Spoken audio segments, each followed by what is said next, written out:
Hello everybody, and welcome to my guide to the best loadouts for every survivor in Risk of Rain 2. Now, with as many choices as the Skills 2.0 update brought us, it only makes sense for me to start this with a massive disclaimer. A lot of the new skills come down to simply personal preference. If something fits your playstyle more than another, you should use that ability. Now, there are a couple exceptions where I'd say the choice is an illusion and there's absolutely no reason to use one skill over the other, but I will be sure to go over those in detail. Otherwise, Hopu did a pretty good job with not making one skill a no-brainer choice over the other. For the most part, they each fill one's gaps and provide different playstyle elements. So don't comment with something like, well, actually, Mr. Streamer, this one very specific scenario happens to me when I play this single situation that heavily depends on my personal playstyle, meaning that this ability is actually a definitely better choice than the other and therefore should be picked at all times. Okay, thank you very much, Mr. Streamer. Seriously though, your playstyle heavily dictates each survivor's loadout and it very well may be different from mine. Just keep that in mind. However, with that said, I will go into as much detail as I can behind the reasonings of my choices. And just to put it in perspective, my opinions are based off my over 500 hours played, with the vast majority being on Monsoon. If you're looking for a showcase of all the new abilities individually, then you should check out this video of mine. A link is in the top right and description and below. Alright, timestamps are in the description if you're just looking for a specific survivor's loadout, but let's go ahead and get started here with the Commando. Before I give any info, I'll just start by giving you the loadout I recommend. I'll do this for everybody. You'll want his new secondary and his old special. We all know that OG Commando's biggest struggles were with single target damage as well as dealing with large groups of enemies. You know, come to think of it, what was the Commando good at? If he didn't have single target or AoE, that makes him literally not special for anything, right? Yes, that is correct. Before Skills 2.0, the Commando was the most basic character we had, and for good reason. He's the first character you play. He didn't excel at anything, and to most, he was just downright inferior at them. Well, Commando mains rejoice because both of these areas were addressed in the update. Phase Blast is a direct upgrade over Phase Round in my opinion. The amount of single target damage it pumps out pretty much instantaneously is huge for the Commando's kit. Why would I ever take a single shot that hardly deals any more damage than a basic attack over a freaking shotgun blast? The answer, I wouldn't. The small benefit of the piercing effect from his default M2 is not worth the loss in overall damage. The cooldown is exactly the same between the two skills, meaning Phase Blast is a huge upgrade for the Commando. Absolutely worth taking in every situation. Plus, if you really need that piercing effect for some AoE, which again, Commando does struggle with the lack of AoE, then you can always just take his new special, the frag grenades. Personally, I don't value the frag over suppressive fire in any run because the explosion radius of the grenades is pretty small, meaning you can't deal with flying units effectively, as well as its damage only being okay. If the radius were bigger and the base damage increased, or the 4 times multiplier went up to like 5 or 6, then I would consider the frag because it does give you some very nice tools to deal with these large groups in the early game. However, past that point, you're better off holding M1 as usual and just pumping enemies full of blood with your shotgun M2. So I'd always take suppressive fire over the frag, especially because it was buffed to now fire more shots with more attack speed rather than pump out the same 6 shots just faster. Overall, Commando's new skills make him actually pretty freaking good in the early game, to the point where it doesn't feel like everything with more HP than a lesser wisp takes ages to kill. I highly recommend giving the new Commando a shot if you haven't already. Plus, take a look at that skin, baby. Whoa, good stuff, Hopu. Moving on to the multi here, I recommend 2 setups. Both include the power saw, so the choice comes down to his nail gun or his rebar puncher. I play multi without using the rebar puncher. I'm a certified spray and prayer with the nail gun. The power saw is just too good and too fun not to use. The only issue with it is, well, making you melee. Being in melee range on a character with no iframes or real mobility aside from a pretty long cooldown on his shift, which stops on large enemies hit by the way, makes multi struggle quite a bit. However, as long as you keep pumping out the damage, power saw is absolutely worth the pickup in every scenario. It has a 1.0 proc coefficient, which means you will be proccing your on hits a lot. Now, its 1000 damage per second is spread out over multiple ticks of damage, meaning the items you proc won't deal absurd amounts of damage due to them coming from really fast but really small hits. Also, being melee with no vertical movement in your kit means flying enemies like greater wisps and wandering vagrants are very hard to deal with if solely relying on the saw. You can kind of climb these enemies with some weird maneuvering around, but it's kind of a gimmick and not an actual strategy, unlike say the Mercenary and standing on top of vagrants. That's a viable strat. Now, doing some wonky climb up an enemy is not. So my options for a reasonable substitute would either be the nail gun or the rebar puncher. The grenade launcher doesn't deal much damage, has to reload after 4 shots, has a slow travel time, an arc to its trajectory, and a tiny explosion radius, so I'd avoid it entirely. I take the nail gun over the rebar in many more situations than not because it simply has a much higher DPS. The rebar makes dealing with low HP flying enemies, so jellyfish and lesser wisps, trivial, but it just doesn't provide enough oomph for single target damage on vagrants, worms, etc. Do some experimenting and figure out what fits your playstyle more. Coming now to the Huntress, my recommended loadout is using her default utility with her new special. Now, yes, 3 blinks is better than 1. A faster cooldown for each of those those 3 blinks is also better. But losing the verticality as well as a large chunk of distance from the default blink is not worth it in my opinion. The only situations where I found the triple blink to be better are in spots where I need to frequently avoid rapid hits. For example, if I'm on stage 4 and I've yet to get a good amount of DPS items and I'm struggling a bit on a world spawn Titan or something like that. The amount of other enemies that will pile up during the fight with the Titan will be a problem, and the triple blink will make it much less scary. Other than that, the mobility and overall utility of the single blink is still unparalleled amongst all survivors. Yes, the loader has the most overall mobility, but nothing beats being able to instantly avoid a hit like the Huntress's blink. For the special, I opt for the newly added Ballista. It gives Huntress some much needed single target damage. She's always been great with dealing with groups of enemies due to the bouncing of the glaive as well as the massive AoE from arrow rain, but usually the glaive is enough to take out groups by itself, leaving arrow rain as a subpar boost to single target damage. The mobility part of it remains between the two, and the loss of AoE is no real issue, meaning the massive boost to dealing with large HP enemies is well worth the trade-off. We arrive to my most played and favorite survivor by far, Mr. Engineer. No kappa, by the way. Totally no kappa, by the way. Talking to most people who actually play the Engineer, as well as my own experiences with his new skills, the loadout is with his new secondary and his old special. His regular binds were changed in the update to charge over time in order to do more damage. Simply throwing them on enemies as pseudo grenades is no longer the most efficient way to use them, and this is where the spider mines come into play. Not only do they deal their maximum damage at all times, but they actually go to seek out targets instead of, well, being a mine. Their trigger radius is quite small, but it still beats actually needing an enemy to walk directly over them, so they are an upgrade in almost every sense of the word. If you like playing zone defense inside your bubble shield, then by all means continue doing so with the regular mines. For the turrets, yes, having them follow you around is cool. Dealing twice the damage, quote unquote, is also nice. It's not actually twice the damage, which I'll go over in a second. But they move quite slow across the map and don't compensate for you when you sprint, meaning they will be very far behind you once you get some movement speed items going. Couple that with their attack range basically being half of that as the regular ones, as well as their damage now being over time as a laser beam rather than the single shot rounds, means they are less effective overall with on-hit items. And the worst offense of them all, Fungus is invalidated. They are constantly moving, meaning they'll never trigger the Fungus. Absolutely inexcusable for Engineer players. Here's where things get a bit spicy. For the Artificer, I recommend the default primary, the new secondary, and either special. The plasma bolts deal less damage than the fire once you factor in the burn damage, and they fire slower. The only boost in power they give is with a slightly bigger AoE to their impact radius. Her default M1 already has a tiny bit of splash built into it, and the increased plasma bolt gives is not worth the trade-offs. Who uses M1 for AoE anyway? For secondaries, we have a similar situation. While they deal the same percent damage on paper, the added freeze of the nano spear means it also executes enemies like your ice wall. Once you factor in this mechanic, the spear does much more damage overall. The bomb is more useful as a way to deal with large groups of threats. Just plop it down without charging it in the group and it'll stun them all. But once you get used to lining things up for your spear to pierce, it becomes an upgrade in almost every way. And as with the M1, the loss in AoE of the bomb is absolutely worth the higher overall damage of the spear. Finally, choosing the flamethrower or ion burst depends entirely on your playstyle. For me, I value an item or skill's impact in the early game very high, and losing the flamethrower is much too great of a loss in overall damage. Her flamethrower is why the Artificer completely melts early game bosses and high HP targets, not her bomb and certainly not her M1. Yes, the later the run goes, the more obsolete the flamethrower becomes, but I don't find the huge gap in early game damage that the ion burst brings worth the trade-off. However, again, once you get into your second loop, you'll be using flamethrower progressively less until you reach the point where you're just not using it at all. So at that point, the ion burst is absolutely better than flamethrower. Use that info as you will to determine which suits your playstyle more. For the Mercenary, I go default everything straight across the board. His new secondary knocks up all non-boss enemies with an upward slash.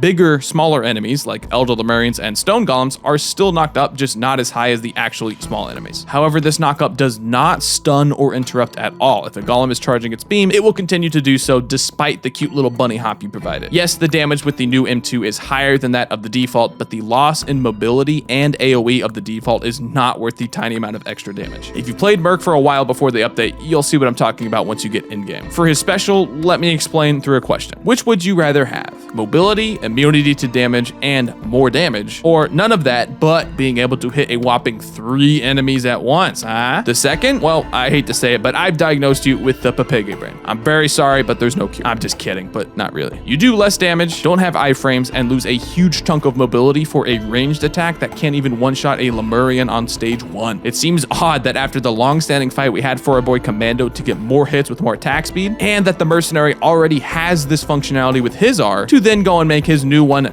not have that functionality. It just seems like an oversight to me. And that oversight is a huge detriment to the new special's viability. Seriously, you are losing so much if you opt for the range attack. With Rex, we go yet again with all of his default abilities. Now, he only has one to choose from in the first place, but oh boy, is this a clear decision. The 450% damage per second of Seed Volley compared to the 450% damage per shot of the Seed Barrage turns out to be much less damage than you expect. This is because the volley works almost identically to the Huntress's arrow rain, where it places a large AoE on the ground and seeds start in rain. Wait a second, this is literally just arrow rain. Seriously, all it takes for you Rex players to know just how bad of a choice the new M2 is over the old is to pick it, go spawn the boss immediately, and cry as what would have taken you about 5 seconds before now takes eons. It's no surprise that, yet again, the added benefit of some more AoE for less damage is not worth the trade-off in my opinion. Spamming M2 and melting enemies was kinda Rex's whole thing. If you take the new one, you are taking that away from him, enough said. Finally, the loader. If you've seen my loader guide, you know that this is also a clear choice. Both grapples have the same range, same speed, same cooldown, same everything, except that one deals damage and stuns while the other does not. Which one would you take? Ah, the first one. Okay, my apologies. I forgot about your earlier diagnosis. I'm just kidding again. The only reason to ever take the default M2 is to be able to grapple off of smaller enemies. That, and if you're too lazy to avoid grappling bosses when you want to do a crowbar combo to affect your shift, because the amount of damage it does will probably put the boss past the crowbar threshold for your shift, and if you're one of these people, please stop, go get some help. There is no reason at all to take her default M2 after unlocking the new one. It is literally an upgrade in every single way. Again, if you don't intend to use your grapple to swing off of small enemies, which why would you do that anyway? Just use terrain or your arc. All right, and that does it with the best loadouts for all survivors. Now, you guys are bound to disagree with some of the stuff I've said here. Before you type, please remember that disclaimer at the start of the video. So leave any and all feedback or questions down below in the comments. I read it all, I promise. If you'd like to watch me play the game live, you can check out my stream over at twitch.tv/Woolie Gaming, and also consider joining our Discord server for notifications when I go live or upload a new video. Thank you for watching, and remember that there is another patch coming for the game here pretty soon.